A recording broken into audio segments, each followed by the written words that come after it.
भारत की रक्षा रणनीति में इस वक्त ऐसी खामोश हलचल है जिसे डिकोड करना दुनिया की बड़ी खुफिया एजेंसियों के लिए सिरदर्द बन चुका है। और इस खामोश हलचल के फुटस्टेप सुनने की कोशिश में पेंटागन और बीजिंग ने सांसें रोककर अपना पूरा ध्यान साउथ ब्लॉक पर लगा दिया है। बात किसी सामान्य कागजी समझौते की नहीं, बल्कि उस लेवल 5 सुपर वेपन की है जिसे रूस Su-57Mi कहता है। ताज्जुब की बात यह है कि इस संभावित महाडील की आहट भारतीय गलियारों से ज्यादा मिलिट्री वॉच मैगजीन और ग्लोबल थिंक टैंक्स में सुनाई दे रही है। आधिकारिक डेटा संकेत दे रहे हैं कि भारत और रूस लाइसेंस प्रोडक्शन के उस एडवांस टेक्निकल स्टेज पर खड़े हैं जहां से भारतीय आसमान की तस्वीर हमेशा के लिए बदलने वाली है। दोस्तों, दुनिया को लग रहा है कि हम सिर्फ फाइलों का वजन बढ़ा रहे हैं, लेकिन साउथ ब्लॉक की खामोशी दरअसल उस तूफान से पहले की शांति है जिसे वॉशिंगटन अब तक भांप नहीं पाया है। चलिए इस रणनीतिक शतरंज की चालों को एक एक करके डिकोड करते हैं। तकनीकी बारीकियों में जाएं तो वर्तमान में रूस के पास जो सुखोई Su-57 फेलोन है उसे विशेषज्ञ पूरी तरह स्टेल्थ नहीं मानते, लेकिन भारत की रुचि उस विमान में है ही नहीं जो आज उड़ रहा है। हमारी नज़र है M1 वेरिएंट पर। इस अपग्रेड का हार्ट यानी सबसे घातक हिस्सा है इसका AL-51F1 इंजन। मौजूदा इंजनों की तुलना में ये कहीं अधिक कॉम्पैक्ट और लो ऑब्जर्वेबल है।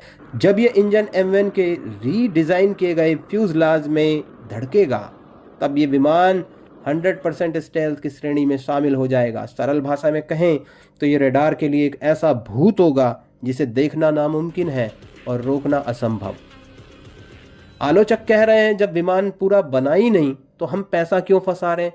शायद इन्हें फ्यूचर ट्रेडिंग और खैरात का अंतर समझ में नहीं आता। हम कल का लोहा नहीं परसों का फौलाद खरीद रहे हैं। भारत की डेफर्ड ऑर्डर की रणनीति को समझना जरूरी है। हम 120 विमानों की पूरी कतार एक साथ नहीं लगा रहे, हम इसे 30-40 के टुकड़ों में मंगा रहे हैं। ये वैसा ही है जैसे शादियों के सीजन में किसी मशहूर हलवाई से कहना भाई पहले एक घान गुलाब जामुन की निकालो, अगर चाशनी का स्वाद और गर्माहट सही रही ना तभी पूरी कड़ाई का भुगतान होगा भाई। अब सवाल उठता है कि इतनी सीक्रेसी क्यों? जवाब है व्हाइट हाउस का वर्तमान मिजाज और डोनाल्ड ट्रंप। वॉशिंगटन में बैठी सत्ता को यह बात हजम करना मुश्किल होगा कि भारत रूस के साथ अरबों डॉलर का डिफेंस ट्रांजैक्शन कर रहा है।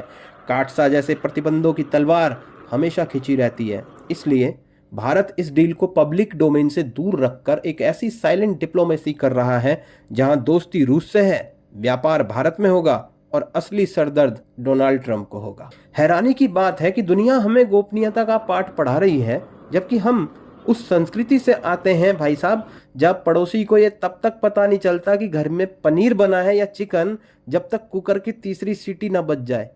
यहाँ तो फाइटर जेट्स की डील हो रही है, धमाका होगा, बस सही वक्त का इंतजार रखिए।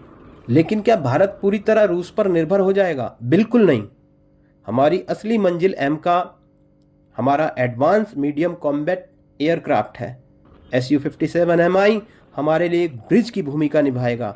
जब तक रूसी विमान हमारी वायु सेना की मौजूदा कमी को पूरा करेंगे तब तक हमारा अपना स्वदेशी स्टेल्थ प्रोग्राम मैच्योर हो जाएगा। दोस्तों, ये एक ऐसी रिस्क फ्री मोर्चेबंदी है जहां हमारे पास एक हाथ में विदेशी अनुभव और दूसरे में आत्मनिर्भर भारत का संकल्प होगा।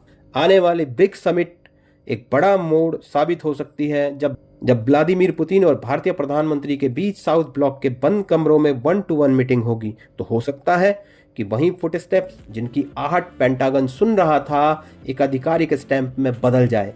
ये सौदा केवल मिलिट्री हार्डवेयर का नहीं बल्कि एशिया के आसमान पर भारत के सुपर पावर बनने की घोषणा है। तैयार रहिए, क्योंकि जब AL-51 इंजन की गर्जना भारतीय वायु सीमा में गूंजेगी तो उसका कंपन केवल सरहदों तक नहीं बल्कि उन राजधानियों तक जाएगा जो आज भी भारत की क्षमता को कम आंकने की गलती कर रही हैं। साउथ ब्लॉक ने अपना रुख साफ कर दिया है। फ्रंट लाइन मोर्चा को ज्वाइन कीजिए, ज़्यादा से ज़्यादा कमेंट, व्यू और लाइक कीजिए, सब्सक्राइब कीजिए। और आप इस बारे में क्या सोचते हैं कमेंट करके ज़रूर बताइए। धन्यवाद।